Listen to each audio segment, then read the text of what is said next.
All right. So, hey, welcome to the 10 strategies your team needs to succeed in 2025. I so appreciate you all being on today in the midst of obviously a very busy time, busy week. But thank you for prioritizing your business and deciding, hey, this might be a good jump start.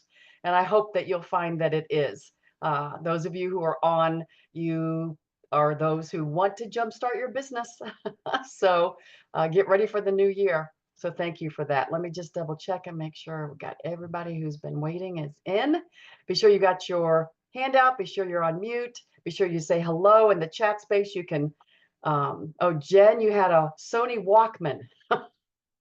You're young, my friend. Share a favorite Christmas gift that you remember getting when you were a child. And I appreciate you sharing that. I remember, now this is definitely aging me. Only a couple of you are going to remember this. I got a Chatty Cathy doll in first grade. Oh, I just loved my Chatty Cathy doll because you'd pull the string in the back and she would talk to you. And one of the things that she would say, will you come out and play with me? So that was just magical. Loved my Chatty Cathy doll. I heard a story of a little boy who wanted a bike for Christmas. Oh, he so desperately wanted a bicycle. He talked about it all the time, talked about it to anybody who would listen. He so desperately wanted this bicycle for Christmas for weeks and weeks and weeks. That's what he talked about. So his mother suggested one day to go upstairs to his room and pray to God about his bicycle, talk to God about his bicycle. So the little boy went upstairs and started to pray. And he prayed so loudly about the bicycle that his mother finally went up to his room and said, honey, you don't have to pray so loudly. God isn't deaf. And the little boy said, I know, mommy, but grandma is.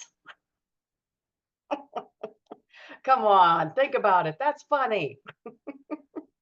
Look, I don't know if what you've been praying about for Christmas, but for the next 45 minutes or so, I hope that this class today will be just the gift that you need to get jump started in 2025 in your business. So again, grab your handouts and we will have a chance to follow along with those.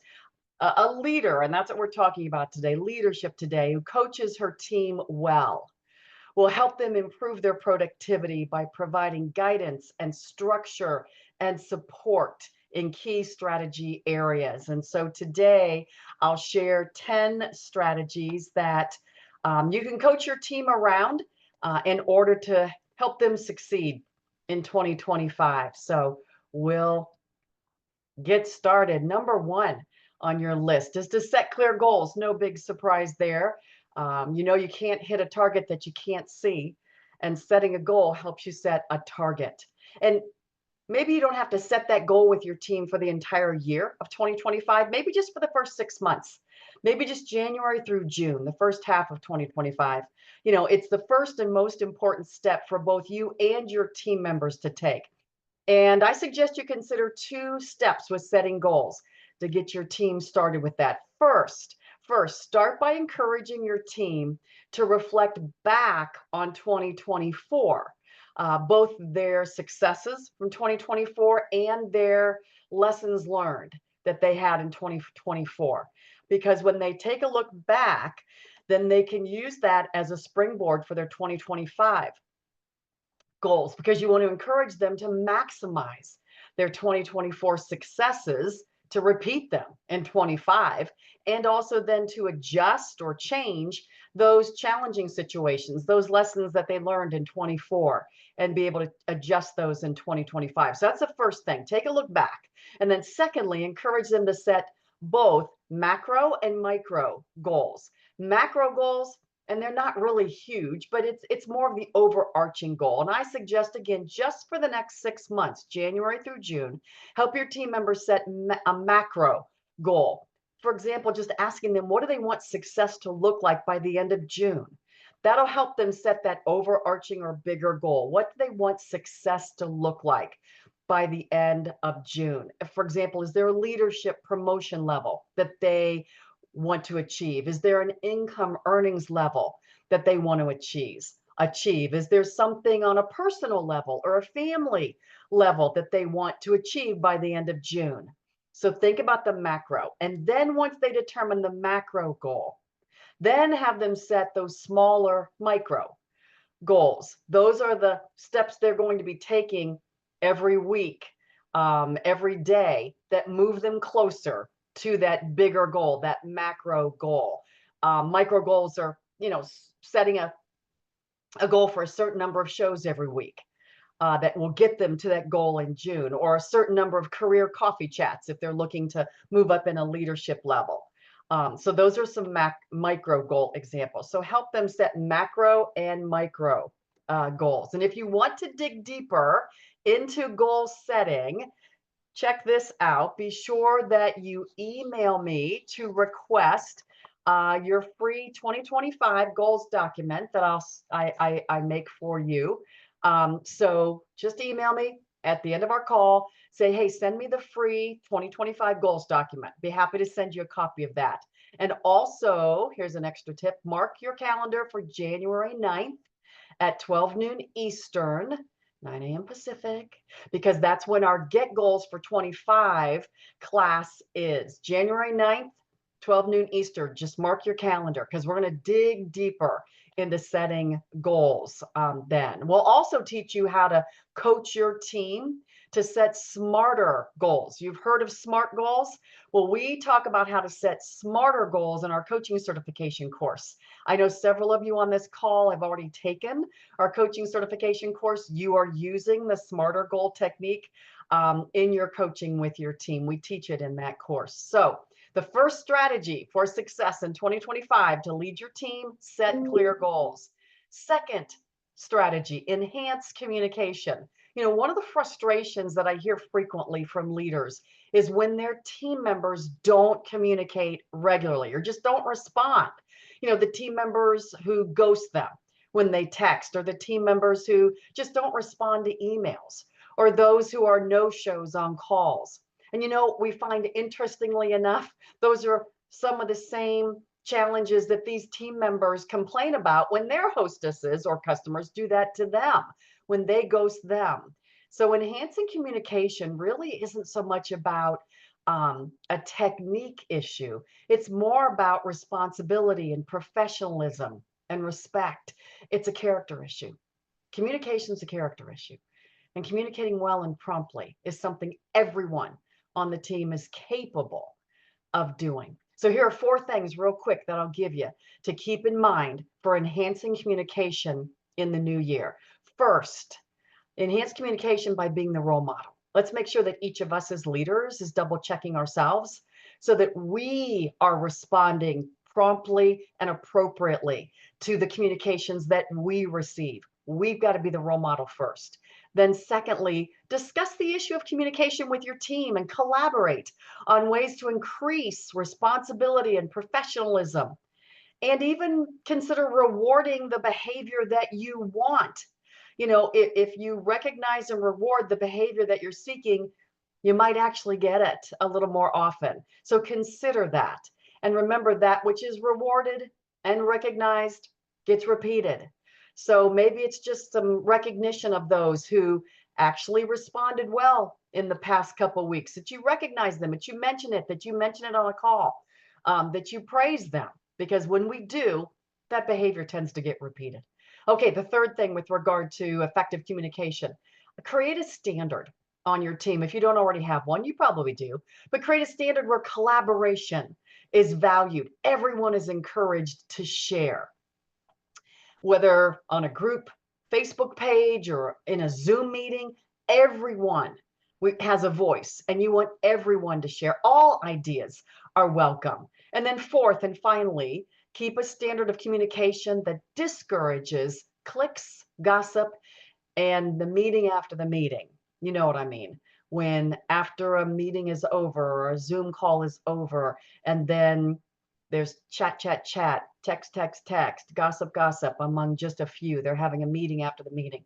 We want everything to be open. We want trust to be built. And so encourage everything to be discussed during the meeting time, unless there's some kind of a personal issue, then of course that's a one-on-one call with you. But those are 4 things that can help you to really enhance communication as that second strategy. All right. Number 3 is increase productivity. This is where regular coaching of your team members on their goals and strategies plays such a pivotal role. Productivity studies show that regular coaching improves your team members' performances by 87%. An 87% increase in their productivity when they coach regularly with you, because coaching supports action and action produces productivity. If your team is lacking in productivity, it's probably because they're not taking action daily on those income producing activities. They talk about it, but not always doing it. So collaborate with your team on what daily income producing activities look like. Just ask them, what do daily activities look like that are income producing? Collaborate together. There are really 2 categories. You can jot these down of income producing activities. First, connecting with current clients. That's an income producing activity every day, that there's something they're doing every day to connect with their current clients, to sell something, to book something, to talk to someone about joining. That's the first thing, that every day they're doing something to connect with their current clients. And then secondly, that they're doing something every day to expand their network to build new clients. So some of you on the call, you've coached with me for a while, you're familiar with these and with this focus, because we discuss those 2 income producing activities frequently on our coaching calls. But focus on current clients and then focus on expanding to new clients. Those are the 2 income producing areas of focus to start with. So that's our 3rd strategy. Our 4th strategy, develop leadership skills. Develop leadership skills. John Maxwell, who is the foremost expert in leadership, has said that if you want to grow your team, grow leaders. I think many of you know that. You're fans of his as well. The good news is every person on your team is a leader already, because here's our definition of a leader. A leader is a person who influences people to accomplish a purpose. A leader is a person who influences people to accomplish a purpose. That's what your team members do when they're selling, when they're booking, when they're recruiting, when they're networking. They're influencing people to accomplish a purpose. So they're leaders already, just most of them aren't getting paid for it.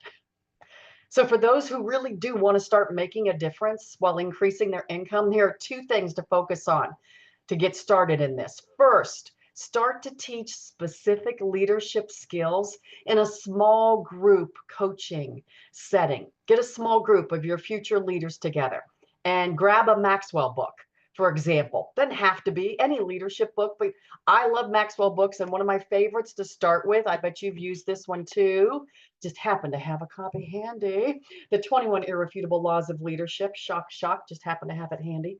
Dun, dun, dun, dun, dun, dun, dun, dun. There you go. Yeah, that's a great one to get started if you haven't started your leadership group yet. You meet to discuss with them how to apply the skills that they read about. It's not a book study. They read on their own, but then you talk in your group, you collaborate together. How are we going to apply that skill in our businesses? That's the key. So if you do right now regularly have a small group of future leaders that you meet with regularly in the chat space, will you type I do, just so we can see and kind of encourage each other? In the chat space, just type I do if you regularly meet with some of your leaders. Hey, Betty, good job. Robbie, yes, with Andrea, good job. Oh, hey, Andrea, that's you with Robbie's name. Thanks, Andrea. Glad to have you on. Oh, and Debbie, you do too. Good job. Good job. Yeah, it's definitely something that you can, Robbie, you can't figure out how to rename yourself today. Oh, golly, sorry about that. But that's good. We got 2 Robbies. One's an Andrea.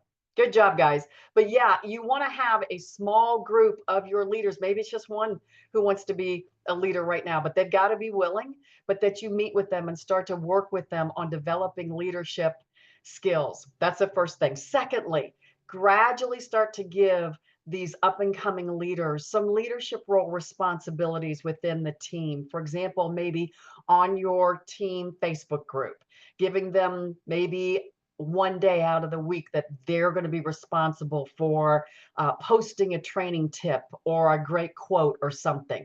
Give them some of that type of responsibility. Or maybe in a team meeting that there's something that they will lead, some area of the meeting that they will lead, or with maybe helping out with training sessions for new team members. Those are some of the leadership responsibilities that you can get them started with. Remember, if you want to grow your team, you got to grow your leaders first. So that's a fourth strategy in 2025. Develop leadership skills. All right, number five, improve priority management. If you know me at all, you know this is near and dear to my heart. You want to help your team prioritize their income producing activities that will help them reach their goals, and then teach them how to break those goals down into small steps and then schedule those steps daily on their calendar, on their planner. You know, if your team members are going to take the time to set goals, as we discussed in point number one, then help them to schedule the actions needed to accomplish them. That's the real difference in those who produce and those who don't. They actually schedule the actions. If you really want to improve your team's productivity, ask them, what are they doing daily to move closer to their goal? You'll find out, are they income producing activities? Are they activities that help them move closer to their goal? Or are they doing just messing around stuff? Because we can waste a lot of time. I'm sure you've noticed that too. Most team members probably have a list of things they want to do. They have to-do lists that rarely get to done. Anybody with me on that? That happens. So they could use your help prioritizing their list and actually scheduling it when they'll do it. And to help your team members improve their priority management, start by asking each team member to get a planner, not just a calendar, but an actual planner for 2025. They can use electronic, they can use a hard copy, but I encourage you that whatever they use, that it's not just a calendar, but it's a planner that has daily pages so they can actually plan their actions for each day. And if you would like a free sample of what I suggest is a proper daily page, I have one here, just email me and request your sample of a daily planner page. Just email me for a sample of a daily planner page. It's just a sample of pretty much what I use on a daily basis and have done so for almost 37 years. And I don't typically get lost in my day, and I usually accomplish not everything, but a lot of what I'm going to do. The goals get done. So if you want to request that, just do so. Now, improving priority management is one of the key strategies that I teach in our coaching sessions. It's also a needed skill that's become my most requested training topic. That's why it's near and dear to my heart. And the good news is I'm going to be teaching the priority management class again in early February. Don't have a date for you yet, but I'll be teaching how to use the planner pages, how to schedule your goals, all those kind of good things. So if you want to be a part of that in the chat space, just put I do. If you want to be a part of, or at least get notified about the priority management class, just put I do in the chat, and then be sure to email me and say, I want to get on the registration list.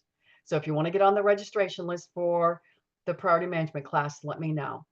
Debbie, love to get notified. Janine, hey Janine, I do. Laura, I do. Good. But then be sure to email me that you want the registration. So I'll make sure you get it. It's early February, that I can tell you. All right, so that's the fifth strategy, improve priority management. All right, take a breath. So how are we doing? We're halfway through our 10 strategies. So I'm going to ask you, kind of pause, absorb a little bit. If you've identified a strategy so far that you will act on, would you share that in the chat space? Just If there's a strategy, an idea, something that we've talked about so far in these first 5 strategies that you want to act on, it's already struck a chord with you, let me know that in the chat space.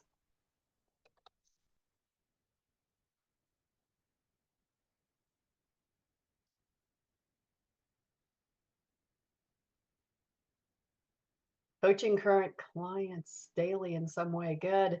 Good. Kathy, having your team do something on our team Facebook group. Good. Avery, leading your teammates to identify 2 different types of goals, the macro and the micro. And you'll do the goals class. Good. A returning student. Love it. Avery and I have been coaching together too. So thank you, Avery. You'd like to be notified about the February class. Good. Help on strategizing on your next goal. Yes, we can do that. Increase productivity. Whoever has the phone 13, thank you. Should know that. All right. All right. Good deal, guys. Good deal. I hope there's something in the first 5 that were helpful to you. Let's keep going. Number 6, increase accountability. Increase accountability. The law of measurement states that which is measured improves. That which is not, does not. I'll say it again. It's the law of measurement. That which is measured improves, but that which is not, does not. The essence of accountability is tracking, measuring your progress towards your goal. So what you measure, what you track will improve. I sometimes refer to it as the law of the bathroom scale.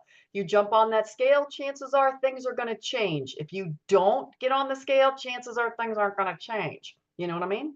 So what you measure tends to improve. So consider what systems, ladies, do you have in place right now to help yourself and to help your team track their progress? And there are 2 areas, you might jot these down, that I would suggest you consider. 2 areas. First, individually, individual tracking, that your team members might use a tracking chart of some type toward their goal, or they can make a list, maybe if it's prospects or whatnot, but they have some type of tracking chart or some type of tracking list, usually something visual. It really is helpful that they can see it, keeps them focused and keeps them accountable for making progress. I know that many of you have tracking charts that your company provides you that update your sales progress on a daily, weekly basis. And that's great. It's in your back office. That's fabulous. But you know, other goals can benefit from a visual tracking chart. You'll just have to kind of create something so that you can see, they can see how they're doing, how their progress is going. So that's first thing, is the individual tracker. The second way to encourage accountability is by being accountable to someone. That's where coaching with you plays such a key role for your team members, since accountability is a key component of your coaching together. And also, many of you have found accountability partners or small groups or squads to be helpful for keeping team members focused and making progress. Small group cohesion, write that phrase down. That is critical in business these days. Small group cohesion. A buzzword phrase, if you will. Small group cohesion. That's what your squads are, your small groups.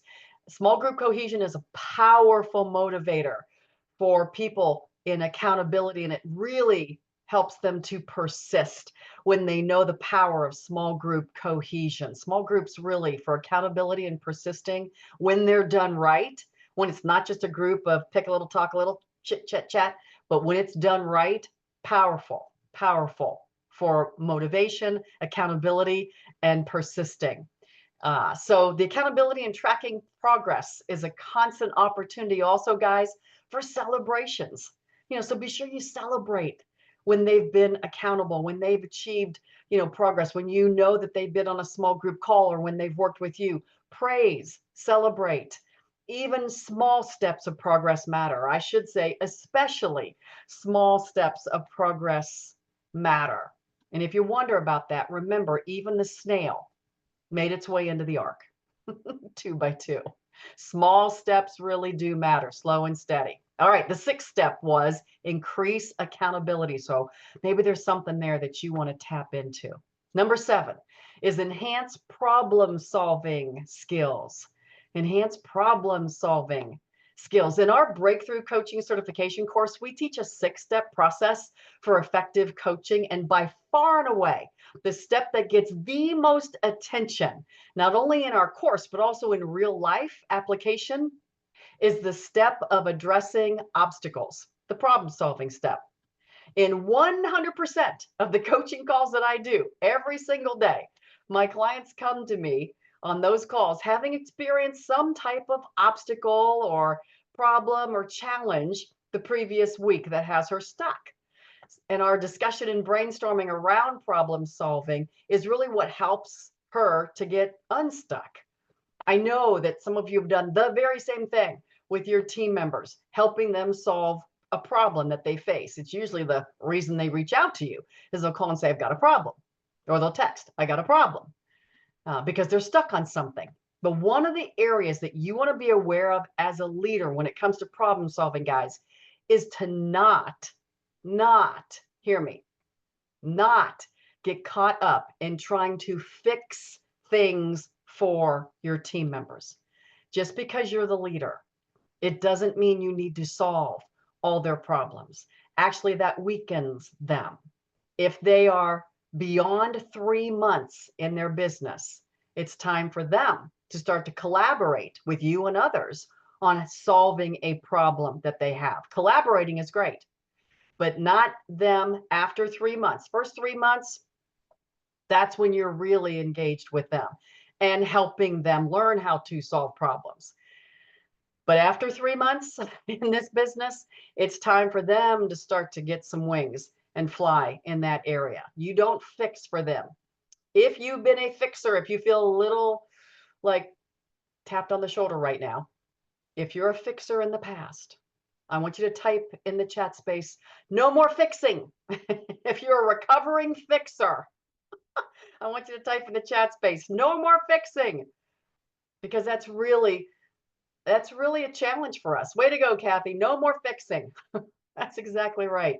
Look, we might think, gosh, it's just easier if I just tell her. It might be easier for you at that moment.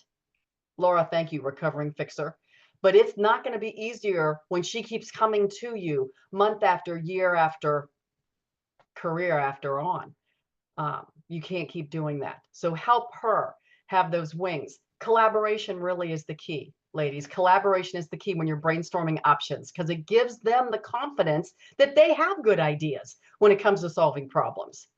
In coaching, one of the problem solving techniques that we learn about, it's called the what if technique, the what if, where you propose a hypothetical to your team member to consider the possibilities. For example, if your team member is stuck with no ideas for getting bookings, that's a common one, you might ask a what if.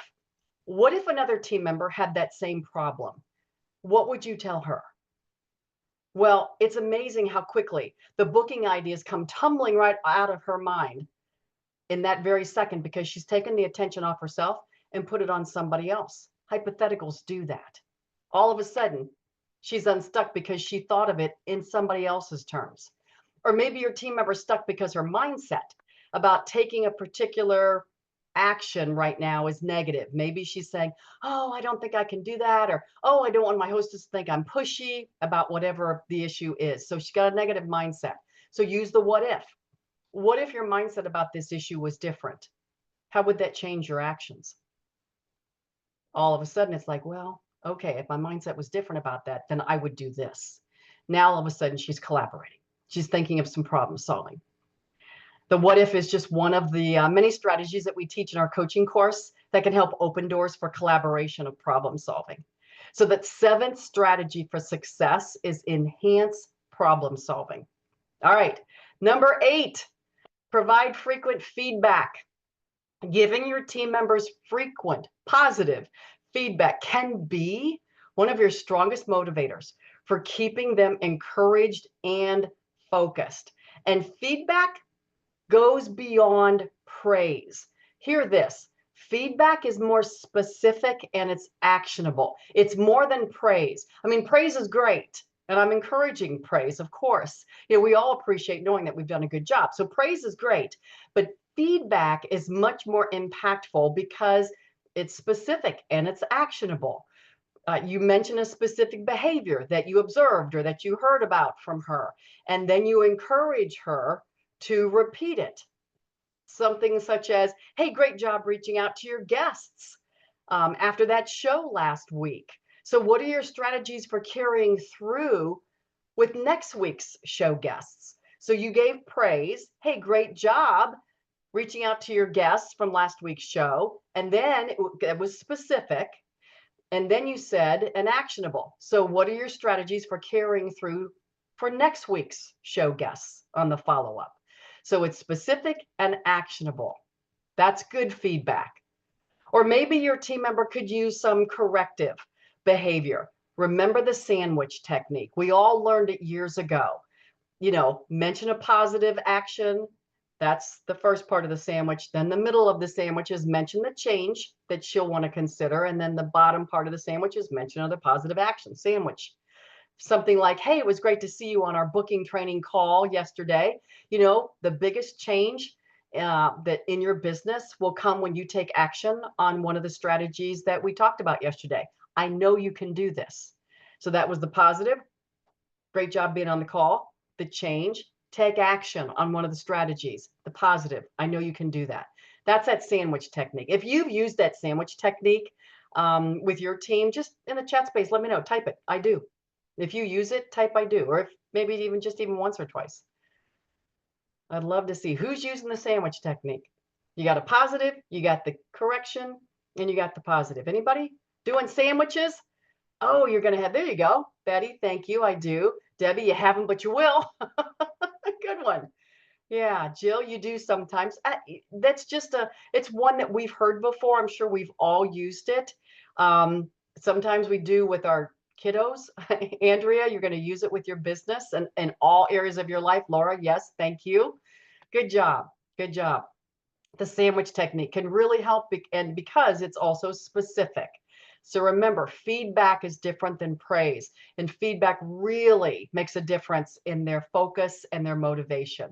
Frequent feedback, ladies, reduces their fear of failure. You might make note of that. Frequent feedback, really good specific feedback, reduces their fear of failure and increases their courage to try. Frequent feedback reduces their fear of failure and increases their courage to try. And that's really all we ever want from our team members, isn't it? The courage to try. No one ever fails who tries, ever. So that 8th strategy for success in 2025 is to provide frequent feedback.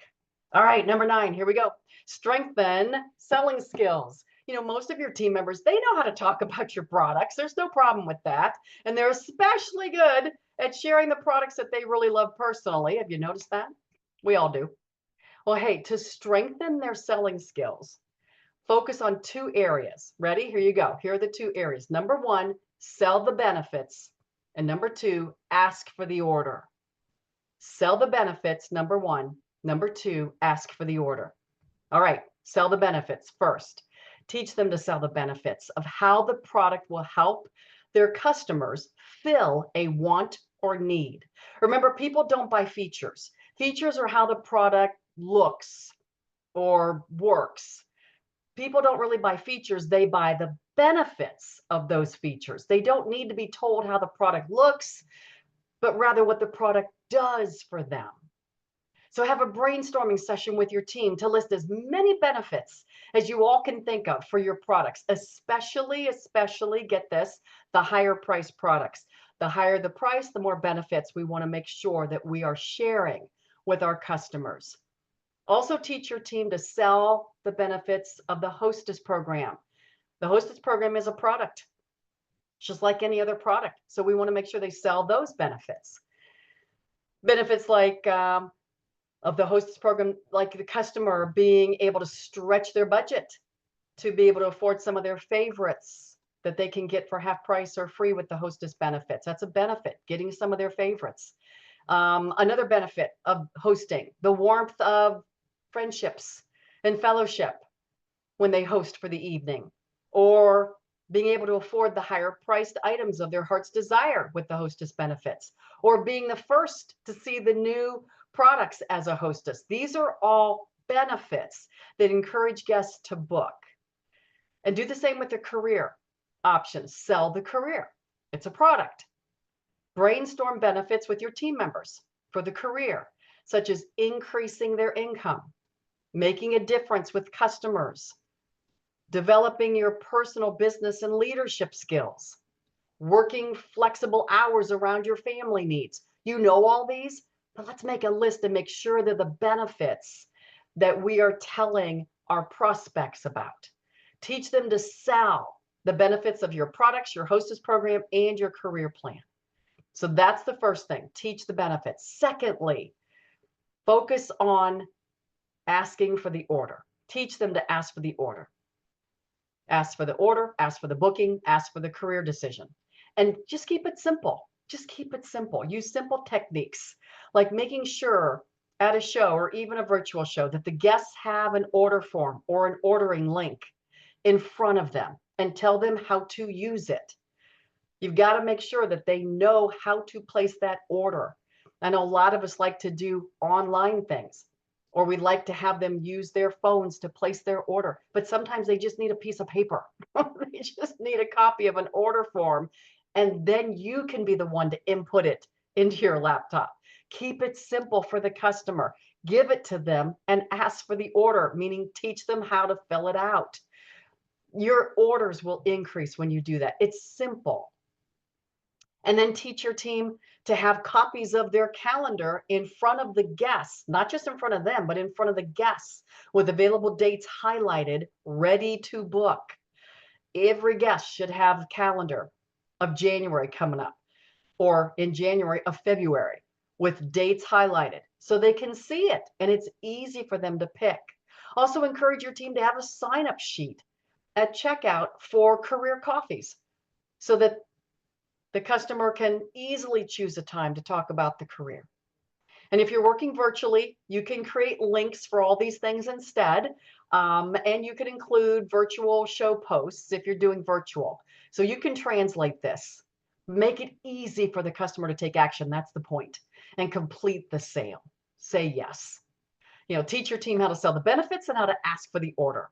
There is so much more that we could discuss with strengthening selling skills. Our time doesn't allow it, but if you'd like to take a deeper dive into selling skills, I'm curious. Let me know in the chat if you'd be interested in my putting together a class on selling skills, because there's so much that we could talk about. Is that worth our time together to do a class on selling skills? Laura says yes. Jill, yes. Okay. There's a lot that we can talk about. Debbie, Betty, thank you. Okay. Good. Okay. So that helps. That just helps me know where we're going in the future. All right. That's that 9th strategy, strengthening your selling skills. Here we go. Number 10, coming down to the end, I promise. Manage change. Manage change in 2025. We've all heard it said that the only constant in life is change. And it's certainly true when you're an entrepreneur. Quite often, for example, your company will make changes. Okay, especially at the beginning of the year. You've been forewarned. Some changes are exciting. Some are challenging. Or maybe the change occurs because a hostess decides not to move forward with her show, or she wants to do her show, but changing the date. Okay, there's a change. Or maybe a recruit prospect decides not to move forward, or a team member decides to leave. If you've had a recent change in your business, good or challenging, just type I have in the chat. Where are we with change right now? Are there changes going on? Usually this time of year you do. Some are great. Some are exciting. Laura, sure. Kathy, I have. Avery, for sure. Yeah, some are great. Change isn't bad, but some are more challenging. These things, these changes, here's the thing about it, guys. We don't control them. We don't control them. Somebody else made the decision. We don't control them. And your team will benefit from the reminder to control what they do control, whatever that experience is. Fussing about a change that is outside their control is a waste of time and energy, and it does not move them forward. So what they do control are their goals and how they respond to changes when they occur. Change becomes less challenging when you encourage your team to focus on what they do control and let go of what they don't. To help your team manage change more effectively, collaborate with them on brainstorming all the areas of their businesses they do control.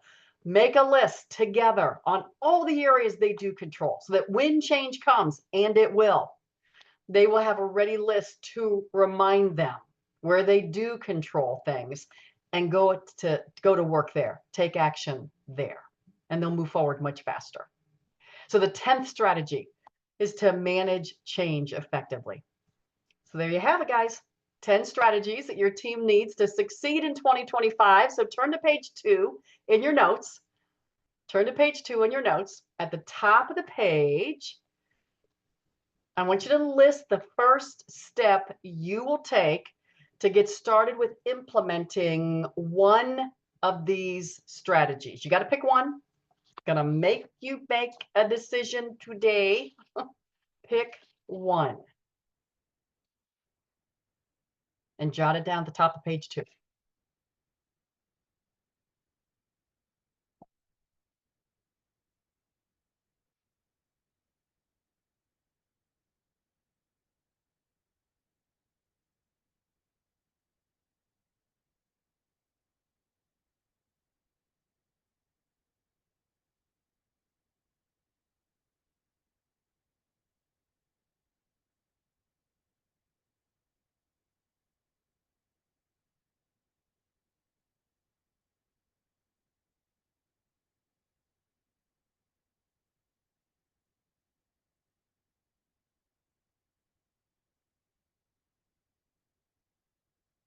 Betty, you asked the question, do we collaborate on solving problems as a team? Sometimes. Yeah, sometimes if we have a mutual problem, then having collaboration on that can certainly help.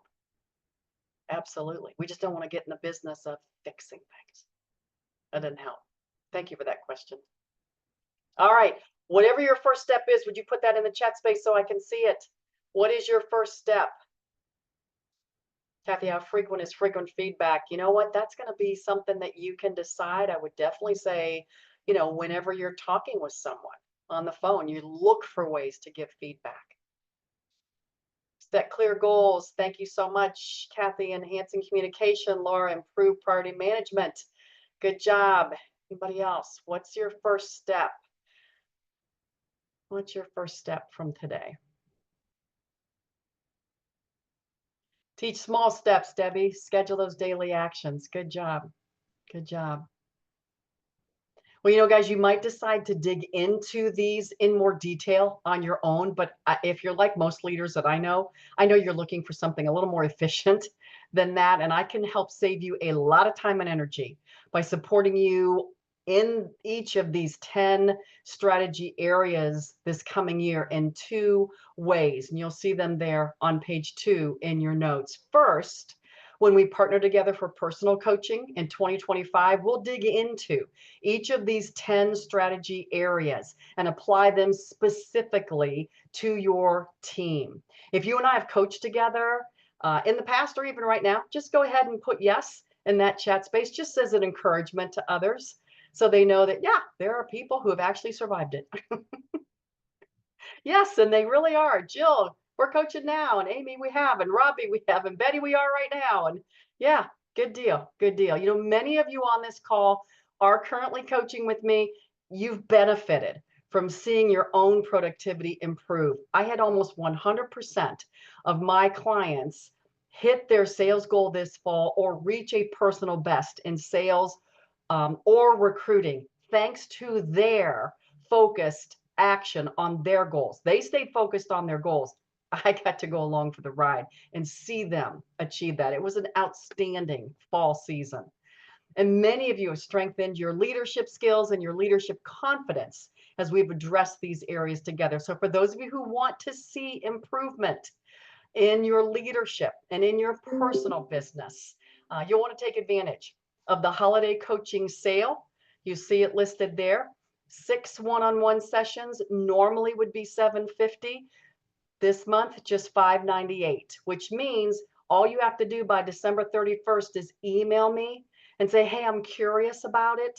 As long as I hear from you before December 31st, and just say, I'm curious, can we schedule a call just to kind of talk about what it might look like? I'll honor that fee if you decide to go forward. So as long as I hear from you by December 31st, that's a great discount. Those of you who've coached with me before know you don't see that very often. Okay, the second way that I can help you save time and energy as a leader is when you take the Breakthrough Coaching Certification course. It is a 10-week course. It's designed to teach you the coaching skills needed to increase your team's productivity and your own leadership confidence. And again, there is a holiday sale just this month. It's normally $998 for this 10-week course, but the holiday sale this month is the 10-week course for $598. That is a huge discount. And you only need to let me know by December 31st that you're curious, you'd like to have a call, you'd like to talk a little bit more about it.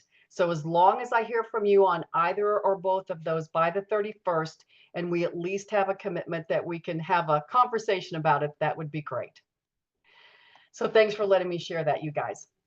Hey, take just a second and let me know how you feel about the value you received at today's class. On a scale of 1 to 10, 10 being your best mark, let me know in the chat space how you feel about the information that you received today. Betty, truly, 10, thank you. And Kathy, thank you. Very good. Thank you for that. Anybody else? Jill, thank you. Appreciate that. Excellent. Thank you. Thank you. Great session. Thank you, Shirley. So we hit some of the right notes. That's what I want to hear. That's what I want to hear. I don't need an ego trip, truly. I just want to know we hit some of the right notes. Let me just finish with this. First of all, I'll stay on for those of you who want to ask some one-on-one questions. I'll stay on for that. But let me just kind of finish up and share this. You know, we talked about gifts at the beginning of our call. I heard the other day on a podcast that when people walk past a nativity scene, whether a live nativity in your town or maybe just a small porcelain set on a mantelpiece, you know, most people always look for the baby first. You know, people instinctively know there's something special about that baby in the manger. And so my prayer to you this Christmas is that you'll look for the baby in the manger, because he is the gift that God has given to each of us. And receiving that gift is the very best way to have a Merry Christmas. So everybody have a Merry Christmas. I'll stay on for those of you who want to. If you have to hop off, thank you so much, guys. Merry Christmas. Bye.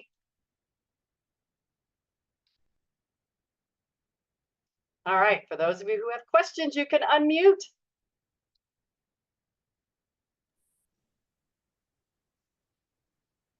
Anybody? Questions? You can unmute if you do. Go ahead, Laura. Oh, okay. She's Anything, trying to. Laura? Okay, thanks. Betty, question? Yeah. Okay. Yeah. So let me go back here to. Oh, that was awesome. That was just